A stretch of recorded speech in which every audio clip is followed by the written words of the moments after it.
d'abord l'actualité du trafic avec Abba Diatta. Voici Trafic News. Abba Diatta, rebonjour et comment se porte la circulation? Voilà, merci beaucoup. Nous avons progressé. Mambaye, nous sommes passés tout à l'heure du côté de Pékin. Bout de Pékin, ça ralentit au niveau de l'intersection, au niveau de l'échangeur du Technopole, même situation pour des véhicules du Baïko, Guédiawaï, transités par là, d'autres Baïko du côté de Khourounar. Pékin aussi peine à progresser vers le péage. Ce qu'on fait aussi, l'autre échangeur situé du côté de Ferras. Vous allez choisir le boulevard de santé de la commune de Dakar. Du côté des magasins, des gros porteurs, nous ralentir des becs de Kubi. Ensuite, il y a des Baïko. Vous voulez progresser au rond-point Cambérène là-bas aussi. Ça se complique au niveau du rond-point. Vous voulez Baïko qui PHP. D'autres Baïko, Pékin, Kazi, Marisno est transité par là. Vous êtes avertis. Vous allez perdre beaucoup de temps chez Boblé. Sur le côté, progresser tranquille, vous n'allez pas droit. C'est dégagé sur le reste du trajet. Mambaye Gaye. Trafic News. Merci à vous, Abba Diatta, que nous allons retrouver tout à l'heure pour donc notre point sur l'actualité du trafic. Vous suivez la matinale sur ASN TV, le journal que nous démarrons avec la troisième étape de la tournée Type Tank du leader du mouvement Gums Bop, qui a été surtout marquée par la visite effectuée dans les plantations de bananes dans la localité de Nyandan. Bougane Gueye a échangé avec des paysans livrés à eux-mêmes avec des productions qui pourrissent entre leurs mains faute d'acheteurs. Il en est de même pour le riz, la tomate et l'oignon. Pour Bougane Gueye, voilà les vraies questions qui devraient donc intéresser le président Macky Sall. Si réellement il était donc intéressé par les questions économiques et le devenir des paysans, malheureusement, la place, c'est plutôt des meetings qui sont mis en avant avec du bataille électoral importé à travers les 4 coins du Sénégal. Donc vous aurez l'intégralité de son entretien, l'entretien du leader du mouvement Gums Bop, donc ce sera tout à l'heure. Nyolank qui donc a réagi à la tournée économique du chef de l'État dans le nord du pays, tournée qui à ses yeux est une campagne électorale en prévision des locales. Dans un communiqué, cette plateforme dénonce la présence des milices lors des déplacements du président Macky Sall et invite la société civile, opposition également, à s'unir pour faire face à celle considérée comme une dictature. Mohamed Diop nous fait donc la synthèse de ce communiqué. Nyolank a observé avec consternation et désolation la tournée dite économique du président Macky Sall qu'il a entamée récemment pour faire sa campagne présidentielle déguisée en anticipation des locales de 2022 et en guise de sondage pour une 3e candidature. Nyolank condamne avec fermeté la présence excessive et très remarquée des nervis dans le dispositif sécuritaire du président de la République, ce qui constitue une entrave aux règles les plus élémentaires en matière de sécurité rapprochée de la plus haute autorité de l'État qui doit être sous l'apanage exclusif des forces de l'ordre et de défense. Nyolank appelle les populations à plus de solidarité pour faire face à ces bandits couronnés par le président Macky Sall et invite les autorités judiciaires à ouvrir une information judiciaire sur la détention des milices privées des membres de la mouvance présidentielle. APR et Benno Bokk Yakaar, la démarche du gouvernement de détruire l'harmonie ethnique et les groupes sociaux au Sénégal à travers des querelles politiques, des discours arrogants et des connotations ethnicistes montre tout simplement la volonté du président Macky Sall d'achever son programme de rwandisation du Sénégal. Nyolank dit non à une 3e candidature du président Macky Sall et invite l'opposition, la société civile à l'union pour faire face à cette dictature debout. Le président du mouvement national des cadres patriotes appelle l'opposition à maintenir son rapport de force donc pour amener le président Macky Sall à respecter les acquis démocratiques. Bassirou Diomaye Faye présidé à Kafountine, meeting des Djigénou Pastef des 8 communes de Fogny. Il est interrogé par Abdourahmane Diallo. Effectivement, il y a eu des écueils qui ont été notés. L'opposition s'est réunie autour du Front de résistance nationale pour exiger l'audit du fichier électoral et l'évaluation du processus électoral jusqu'à la dernière présidentielle. Quelqu'un qui ne respecte jamais ses engagements avait promis que tout ce qui était consensus qui sortirait de ce dialogue politique-là serait automatiquement appliqué. Aujourd'hui, la balle est dans son camp. Les recommandations des experts sont claires et il appartient à l'opposition de continuer à maintenir le rapport de force qu'on peut encore tenir pendant longtemps pour amener le pouvoir à l'usure et l'amener à respecter les acquis démocratiques qui ont été obtenus dans ce pays-là de haute lutte. C'est une illusion que le président de la République actuelle se fait en pensant qu'il peut se servir de la force, de la manipulation, de la ruse pour continuer à confisquer le suffrage des Sénégalais. À présent, cap sur Mbour, c'est pour parler donc de la marche de protestation des populations de Godagen, localité située dans la commune de Niagagnaou. Elles sont très remontées contre le directeur général de l'ASER. Depuis des années, le village n'est pas électrifié alors qu'ils ont rempli toutes les conditions pour pouvoir bénéficier de l'électricité. Face à la presse, elles interpellent le ministre en charge de l'énergie. Georges Nying est au micro de Alun Badara Sonko. Aujourd'hui, toute la population de Godagen, hommes, femmes, jeunes, adultes, vieillards, est dans la rue pour dénoncer une injustice dont elle fait l'objet, mais aussi réclamer une réhabilitation rapide. Sans électricité, pas d'éducation sérieuse et correcte. Monsieur le directeur peut témoigner cela. Les enfants ne parviennent pas à prendre leurs leçons jusqu'à certaines heures de la nuit. Nos mamans sont fatiguées avec l'achat des lampes chinoises. Sans électricité, pas de sécurité, pas de développement sanitaire. Sans électricité, on ne peut rien faire, même pour charger les téléphones. Nous sommes obligés d'aller jusqu'à la commune.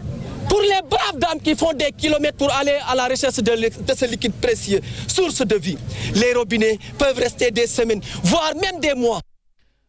Je vous l'annonçais dans les titres, les tabliers du marché Thiaroye-Gare et les autorités locales soldent leurs comptes devant la justice. À l'origine de la destruction de biens, notamment des tables appartenant aux tabliers. Face à la presse, ces derniers ont dénoncé les lenteurs du dossier. Ils soutiennent qu'ils veulent être édifiés sur ces situations pour donc connaître qui a tort et qui a raison. Dame Sidi Djan est le porte-parole donc de ces tabliers. Nous l'écoutons avec Younousa Baldé. Nous avons fait un constat par rapport à la situation du pays, une situation qui nous inquiète au plus haut point. Parce que le pays va vers des lendemains incertains. Parce que le citoyen sénégalais est devenu maintenant très très violent. Et nous voulons faire un appel. Voilà, vous l'aurez compris, ce n'était pas le bon élément. Nous allons y revenir certainement avant de boucler cette édition. Nous parlons à présent de l'arrêt des cours à Ziguinchor.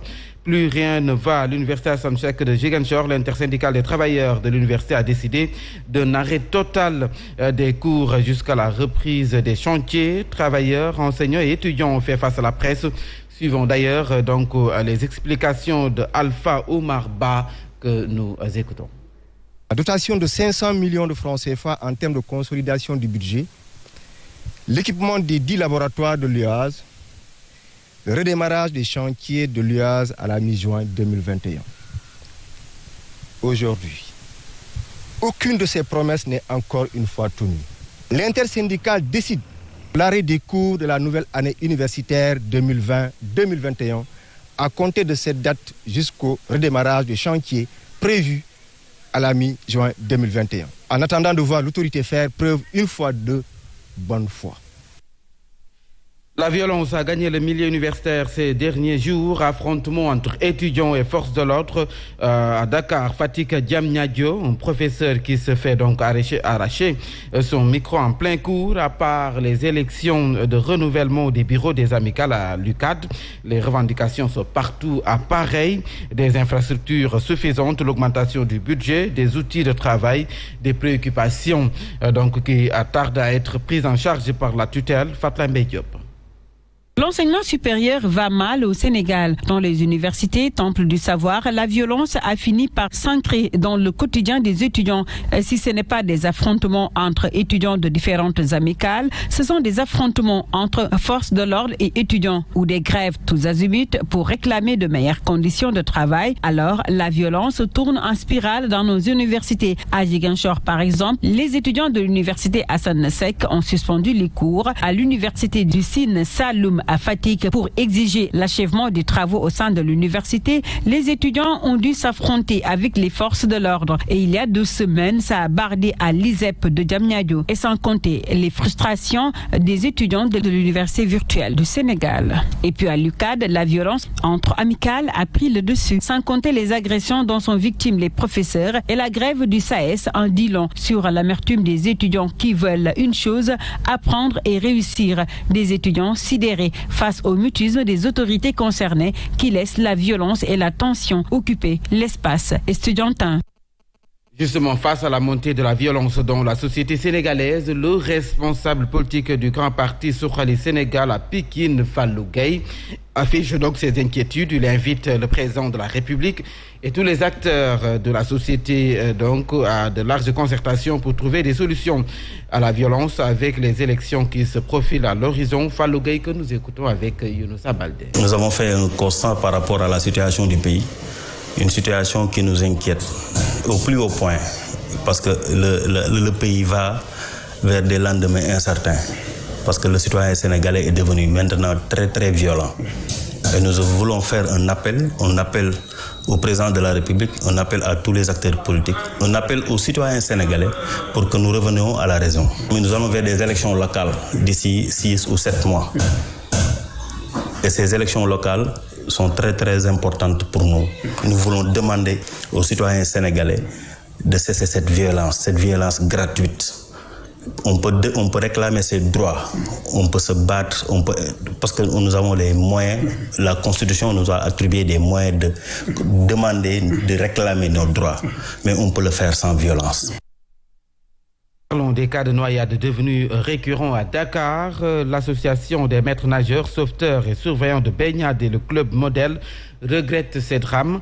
Face à la presse, ils ont fait des propositions pour éviter l'hécatombe. C'était en présence de Safietou Bandiaï.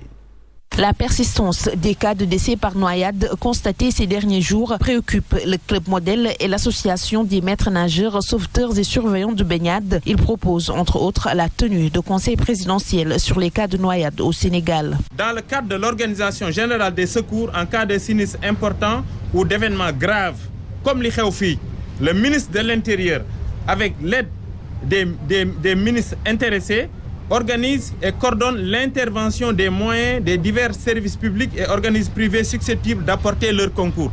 Classification plage. Plage, il faut que nous reclassifions les.